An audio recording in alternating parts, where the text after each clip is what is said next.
Project Lawful aka Planecrash by Arwayne aka Eliezer Yudkowsky and Lintamande. The Woman of Irori. Episode 185.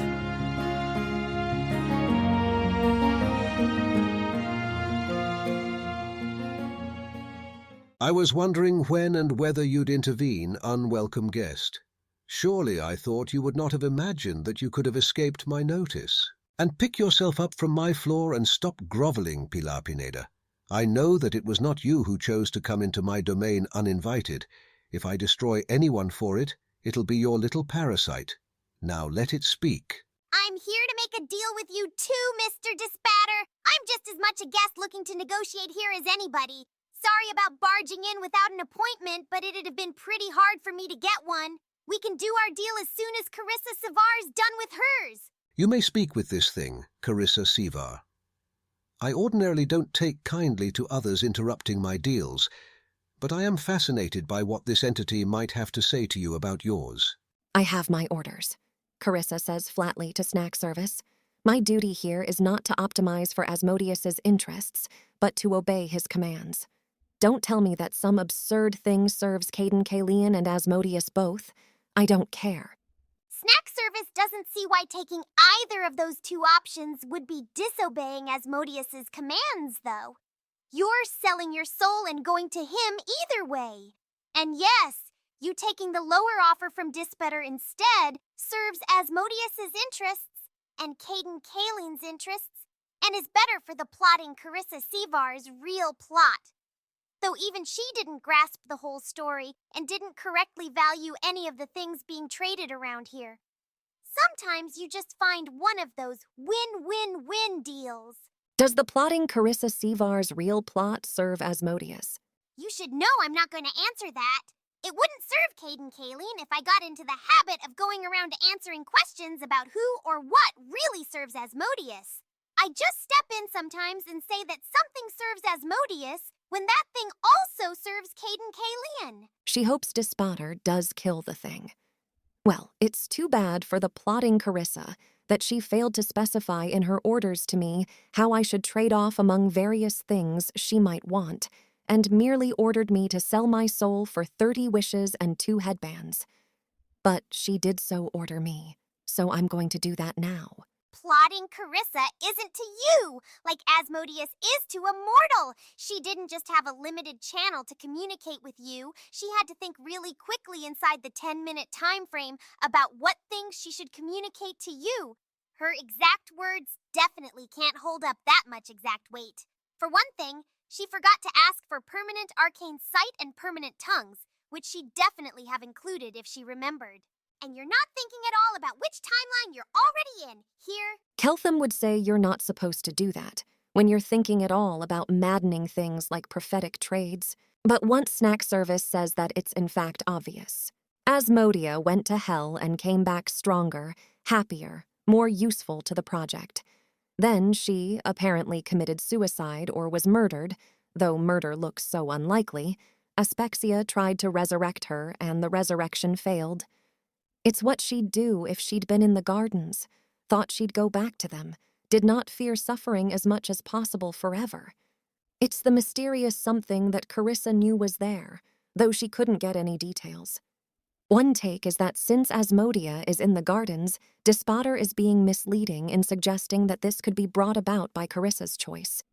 But who else would have had the power to purchase that, or the reason? Another is that since Asmodea is in the gardens, Carissa faced this choice and chose the world in which Asmodea is in the gardens, and the Carissa who refuses that choice is inside a strange, inconsistent hypothetical in Ericura's mind that will soon be terminated. Look, you can't just choose things because somebody told you that you already chose them. If you act like that, you'll just end up in timelines where Omega Disparta shows you that you already decided to sell him your soul for 5 GP.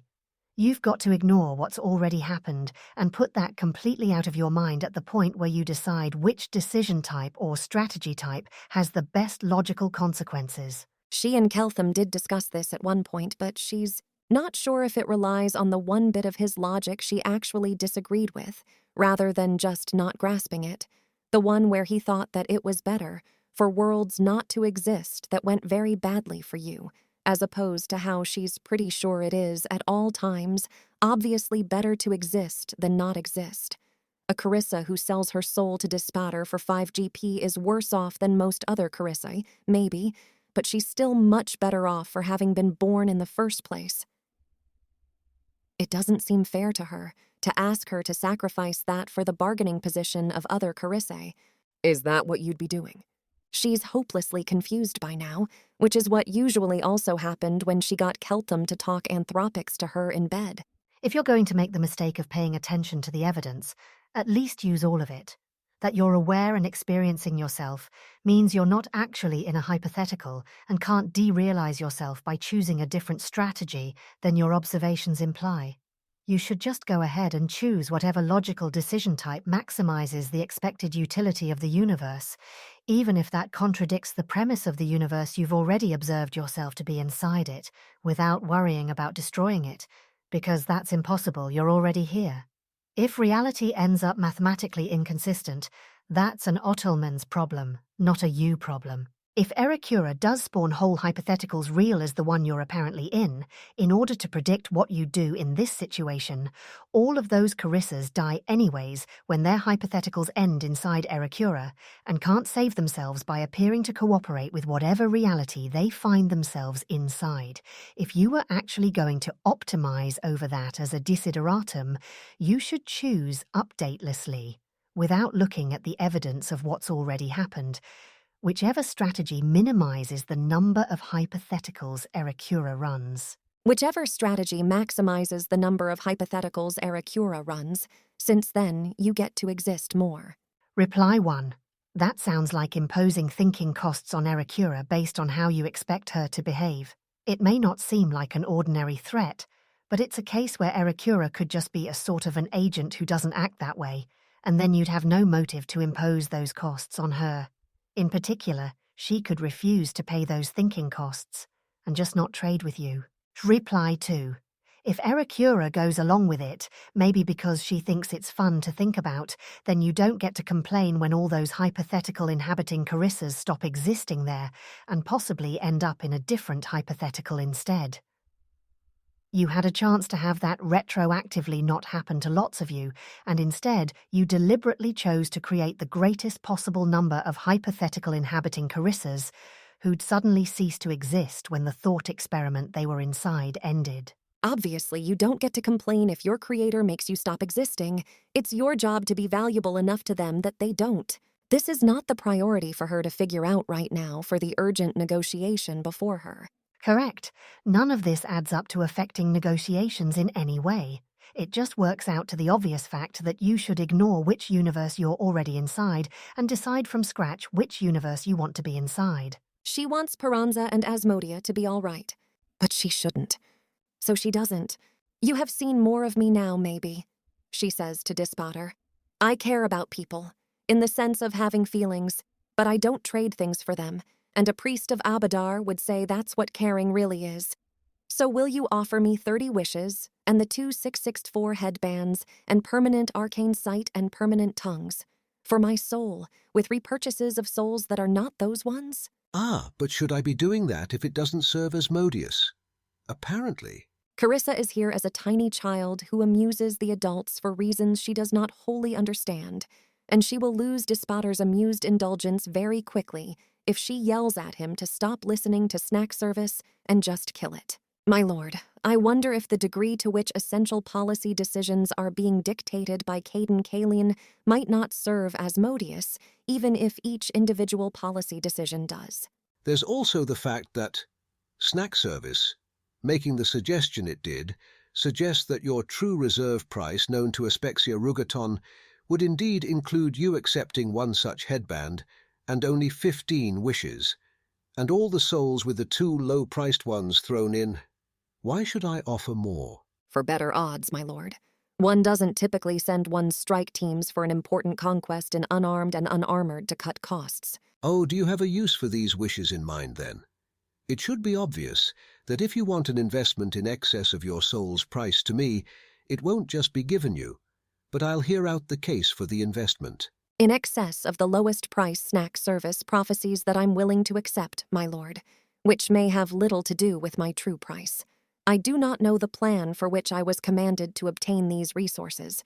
Beyond that Keltham has asked to buy wishes, we believe he might use them with novel wish wordings, which we'd much rather Hell be positioned to resolve in Hell's interests. And Cheliax needs to pay Keltham and can get a good price on the wishes. I think I'm supposed to seduce or defeat him, or both, in the course of conquering Golarion.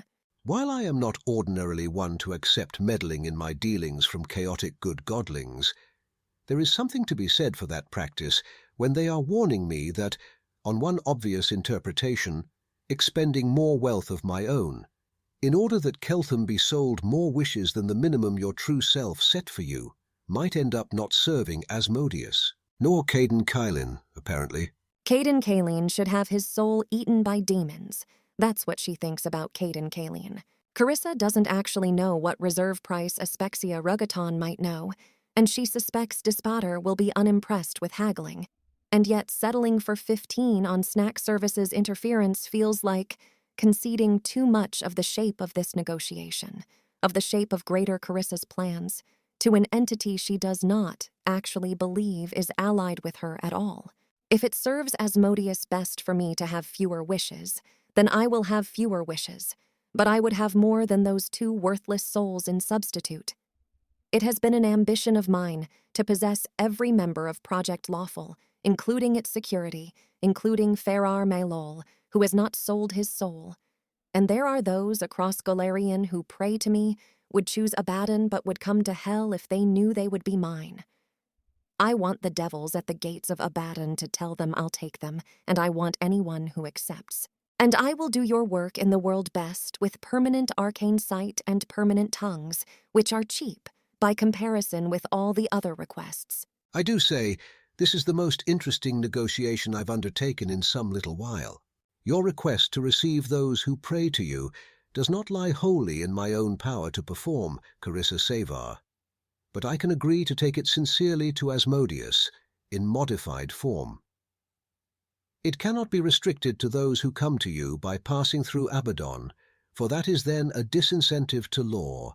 You would need to have been recognized by Hell as a power to be able to receive any souls whatever, and you would need to have impressed Asmodeus sufficiently that he agrees to so direct all his devils, including those in Avernus and at the gates of Abaddon, as lies not in my own hands. But of this I expect he would agree about devoted souls coming from every land that you conquer for him, and also in the rest of Golarion, including Cheliax, once his possessions had been increased by you sufficiently. What is yours would still be his after all. Make no mistake, to attain that compact is not a price of your soul. That I will convey this compact to Asmodeus now, and negotiate sincerely as your agent in it, before you've conquered much of anything, and tell you of how he receives it, is a price of your soul. If that price be acceptable to you, and to the true Carissa Savar by way of Aspexia Rugaton, then it is acceptable to myself. Every land that you conquer for him. So if she conquers all the worlds, then she can fix all of hell, if Asmodeus agrees. But she can't, actually, ask more than that the case is presented to him, and expect that he might be pleased with her, for doing as she was ordered, for coming to him without delay. Does the true Carissa Savar, in your comprehension of her, wish to object to this? She asks the Most High. She is many possible people. The ones who are on our side take it, I think. I think I should not need to say, but say regardless, that you must not tell Lord Dispater you have agreed to anything until there is a written compact to be inspected. That this hypothetical Savar would rapidly cease to be recognized by Hell as a power if she tried to build Axis in the midst of Hell is obvious. That this hypothetical Savar would, as a power of Hell, have changed much in her intentions and think little of all who came before her without sufficient elanism to be formed into her envisioned army of finer devils, likewise obvious. If the plotting Savar did not know it, more fool she. The government of Cheliax does request and require that you only buy options on those security and on Mail-All this day, to be exercised at some trivial price, perhaps, so that the option's price is nearly the soul's full value, but exercisable only with the consent of Cheliax's church and Cheliax's crown. It is not yet evidently in our interest that you own those securities' souls. Your true self did say that she wished the souls of every soul who'd read her mind save myself and Abigail Thrune for her vanity's sake, and some of those serve in the imperial palace and guard Abigail Thrune's own person. Aspexia Rugaton is carefully phrasing this so that it does not preclude the possibility of Carissa Sevar taking the throne and then granting herself the crown's permission to buy up the securities who put her there by killing Abigail. If that is the plotting Carissa Sevar's plot, Aspexia Rugaton shall not interfere there one way or another so long as she doesn't offend the church. I understand and will obey. The true Carissa being served by this if she serves us, I would see this contract in writing, my lord. A fully written contract now floats before Carissa Sevar. There's some non-standard language in the parts of the contract that are about non-standard objectives. The non-standard language is needlessly lengthy and contains some obvious tricks that she'd catch at INT 22, some not so obvious tricks that she wouldn't see even at INT 24. Not really because Dispata wants any of that particularly. It's just the principle of the challenge to Carissa Sevar, especially when there's a simple solution if she thinks of it and dares. She has contemplated asking for Keltham's favorite no surprises clause, but that absolutely made Lorelatha want to murder him, and it feels like it runs a significant risk of what, actually? Probably he'll just tell her no. If he murders her and forbids Cheliax from fixing it, then Osirian will resurrect her. That serves none of them. Deliberately saying something that is going to anger the Archduke of Dis to his face is still not easy. Cooler Carissa wouldn't have trouble with it. Cooler Carissa derived some substantial fraction of the game she was playing, the stakes she was playing for, and decided to sell her soul and erase her mind and leave nothing but instructions for Aspexia Rugaton, and it's looking like her endgame was becoming a power in hell. She remembers the moment hell first spoke to her of her instructions for her. "We'll see who gets to eat whose heart," she said, not because she wasn't scared, but because being weak was more dangerous than being strong. However terrified she is of making Dispater angry, she should be more terrified than that, of signing a soul contract that he wrote and that she can't read. My lord, I would like to add a provision to this contract, that none of the clauses in it were designed to have results surprising to me, or to be interpreted in a way I wouldn't guess. He laughs out loud. If it were a mortal, it would be a surprised laugh. He's not, so this is a laugh designed to sound surprised. No. That's fair enough. I would be willing to additionally add a clause that nothing in it was designed by me to be interpreted in a manner surprising to you. But I can hardly commit as much on behalf of the true Carissa Sevar.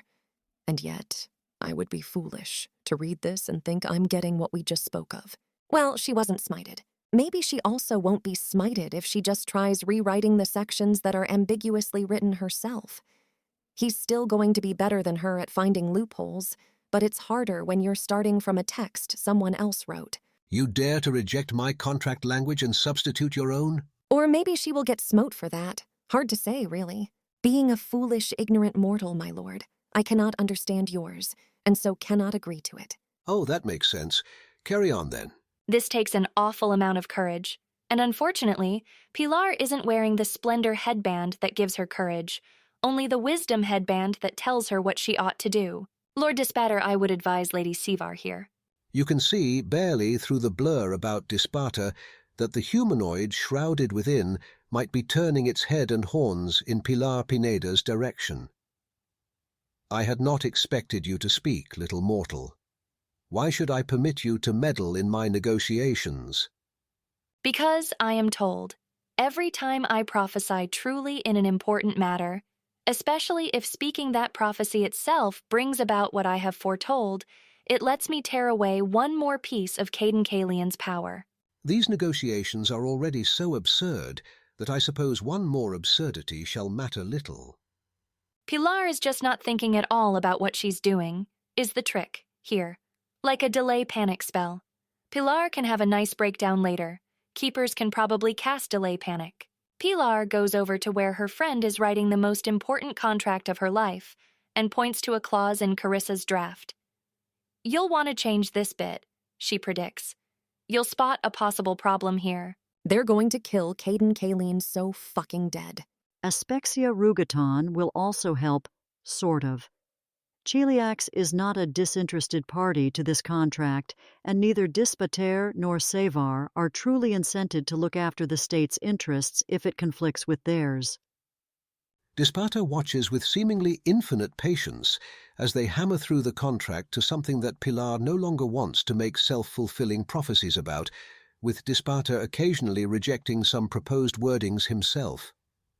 They could probably take a year at this, and Dispata wouldn't especially notice. What is to be the disposition of souls Savar owns, while she is not yet herself a devil, let alone a power of hell, that could exercise effective possession of them? She assumes they cannot all go to the gardens, lest she incur the wrath of Ericura. What did Dispater suggest there?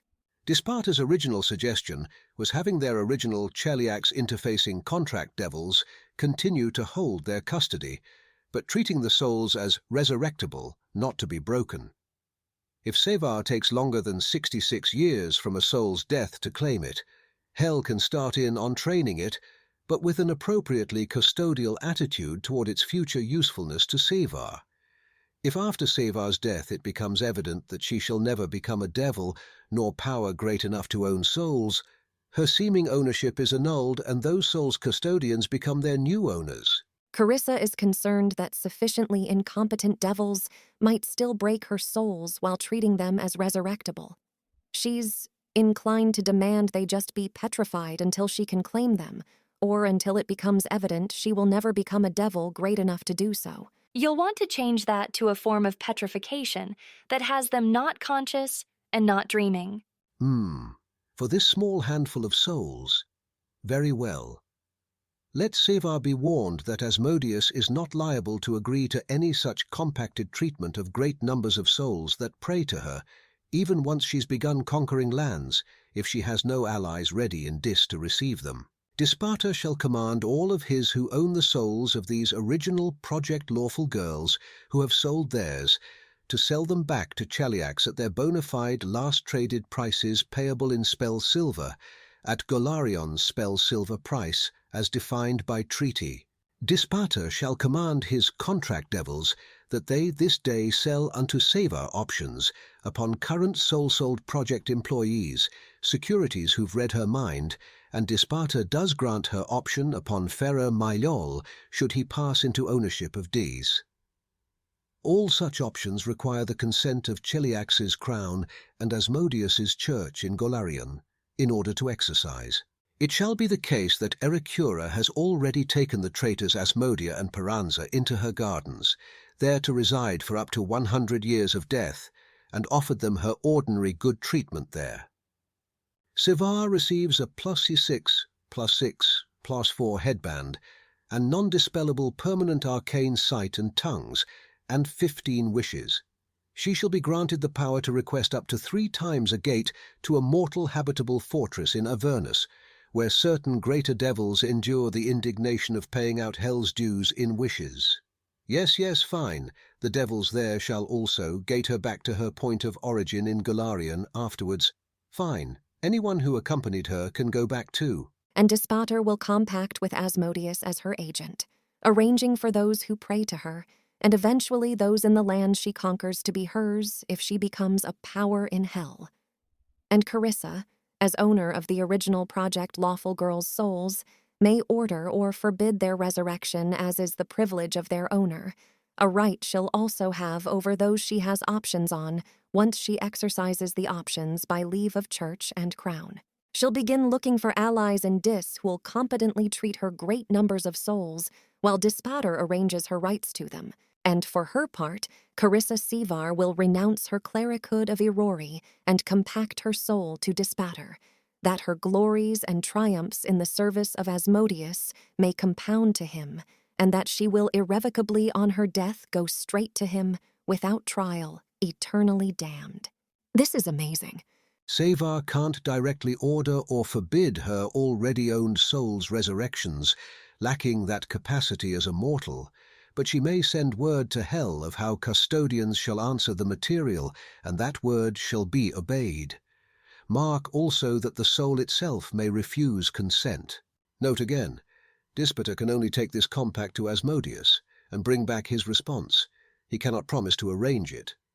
You'll want to have that part done before you sell your soul and after you've agreed on the other parts, because you have more negotiating leverage with Asmodeus if fuck.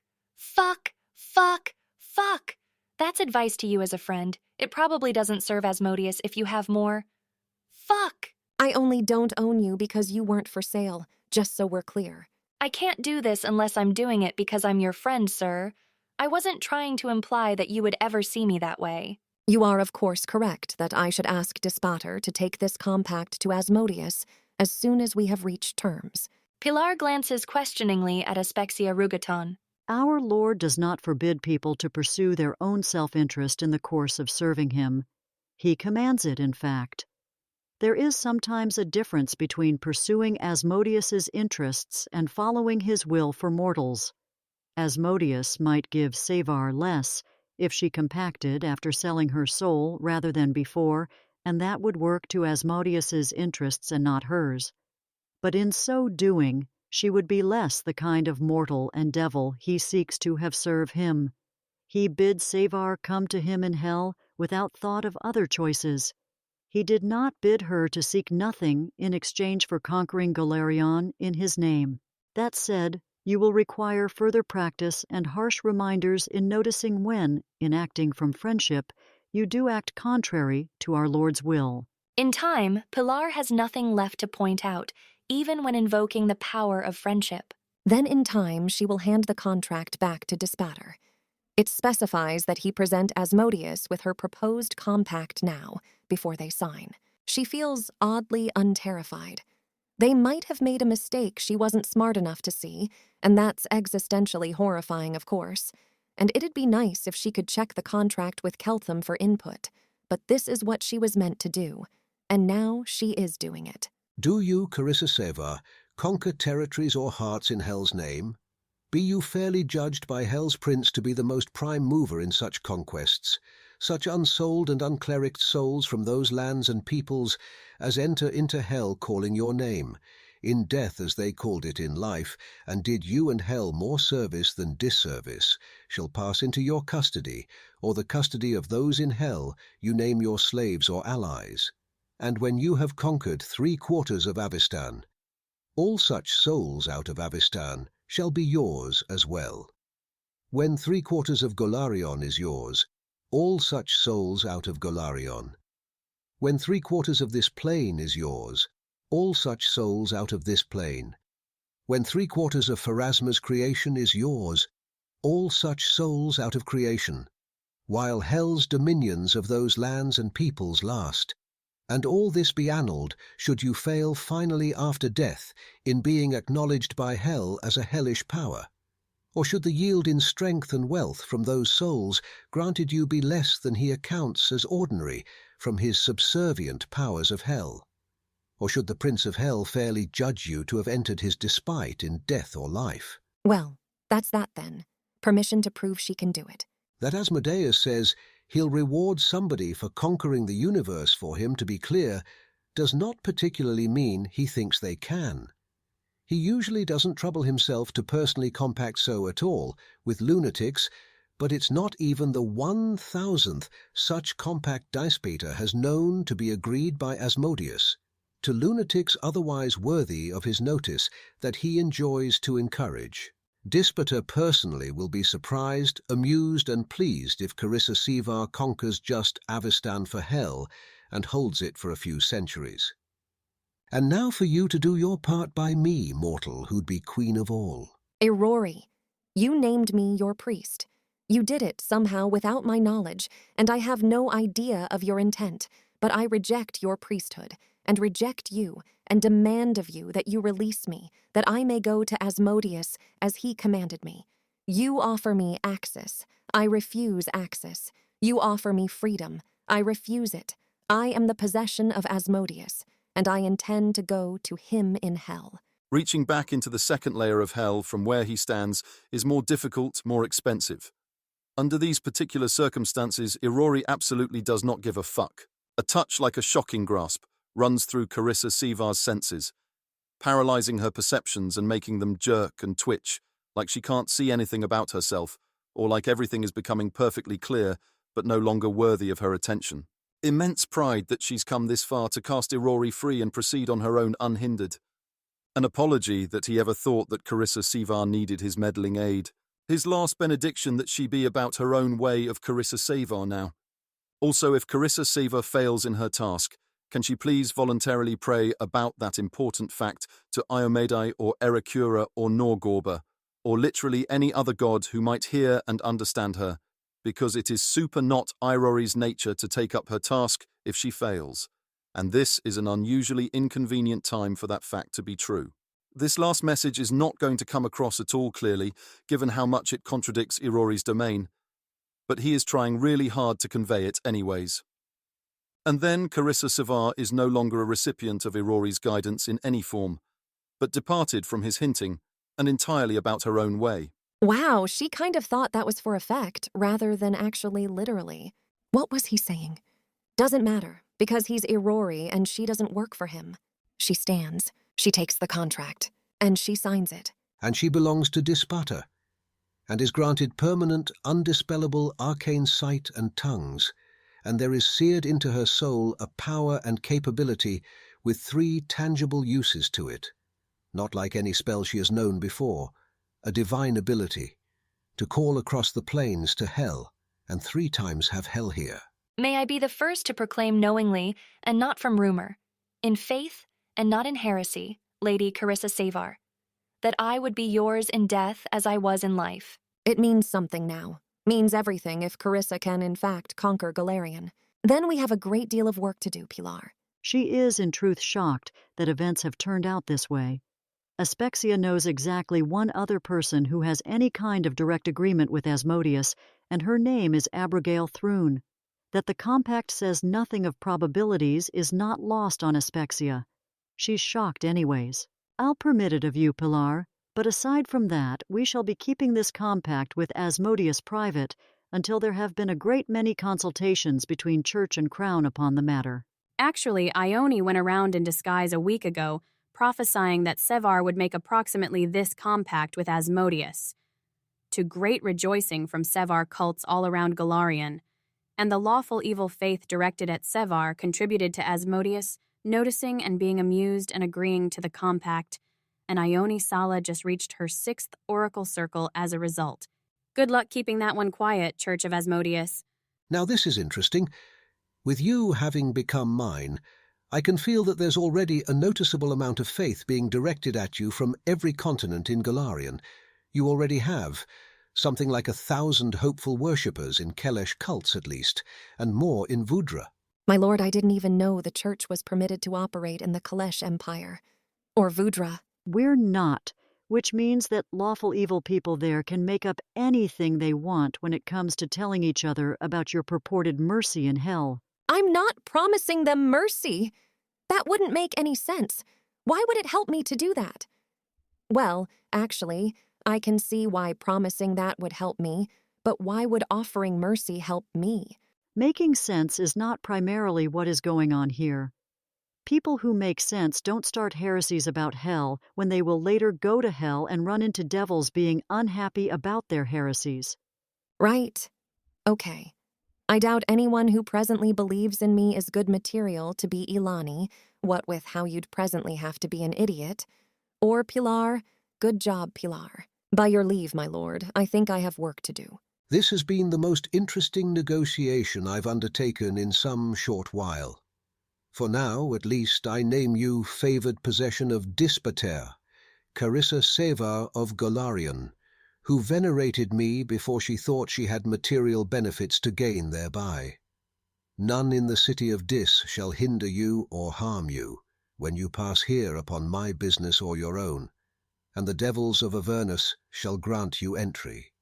Thank you, my lord. She did pray to him long before she was anyone of significance, but she hadn't expected, particularly, that he'd noticed. He didn't then.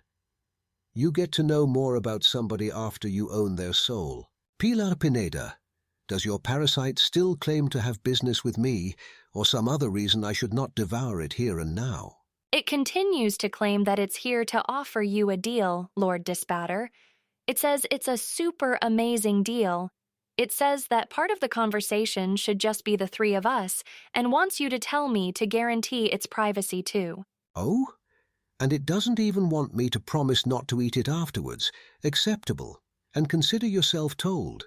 Be about your business with my subordinates then, Carissa Savar, priestess.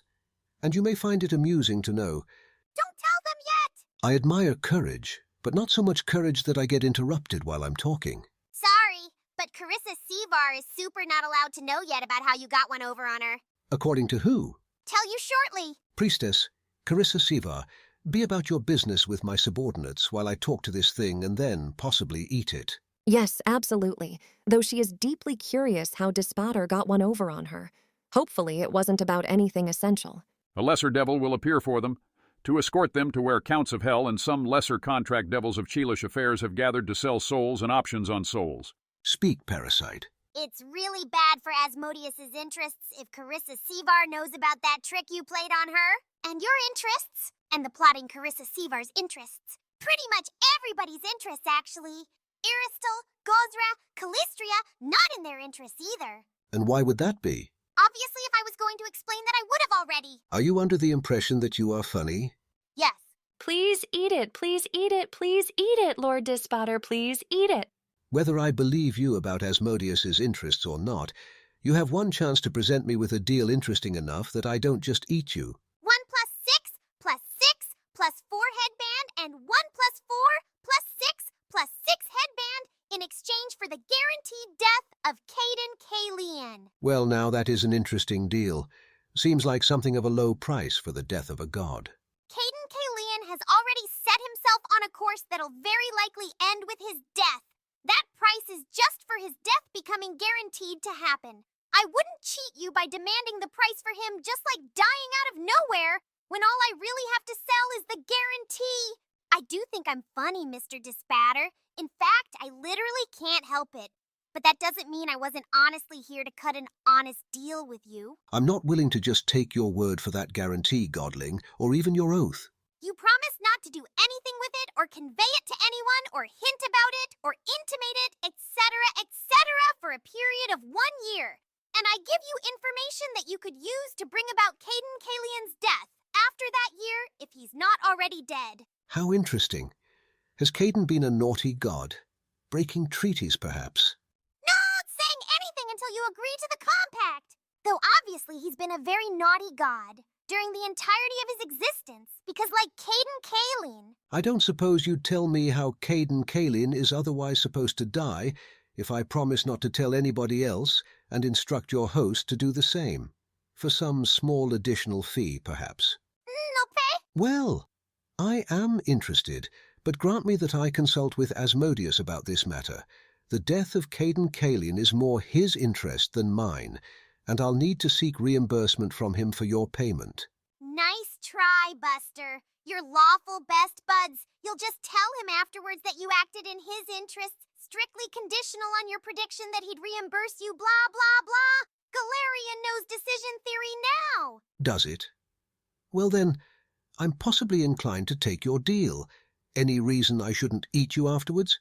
You've been more than rude enough to negate the hospitality extended to a guest who'd bargain with me. Project Lawful still needs me around. Won't be able to even start to recover from the next major project disaster without me. Also, while my awareness isn't mechanically necessary to Pilar's curse, or to Pilar growing stronger and tearing more and more of Caden Kaelin's power away from him, my advice to her can speed up the process a lot. It's an obvious thought that you're going to end up the new chaotic good god after he dies, but I'm looking at you quite closely, and I don't see any way for the curse to operate so. You're not the seed of anything. You receive no part of any stolen divinity. At best, you'd be able to scurry off as a demigod. Any comments on that, snack service? I wouldn't sell you Caden Kalen's death and just have some new chaotic good god pop up to replace him. That'd be cheating. Really, Asmodeans are always so suspicious. Lawful good or neutral good, then? Nope. He's eaten by one of the existing good gods to increase their power. He's not into that sort of relationship, not even with the really hot Dami goddesses. Also, nope. Okay, so it's an obvious thought that Caden Kalen is supposed to die because Pilar is in fact supposed to finish consuming him entirely, but this does not seem like it could possibly be right. Why isn't Dispatter asking that? Because Mr. Dispatter is courteous about deals, and he's not going to ask that question if it isn't information he needs to execute this deal. Also, he knows that since he doesn't need the information, I wouldn't answer. Am I in fact destined to consume Caden Kalen? You'll find out eventually. Meanwhile, you should try putting a probability on that. It'd be good training for Ilani thinking.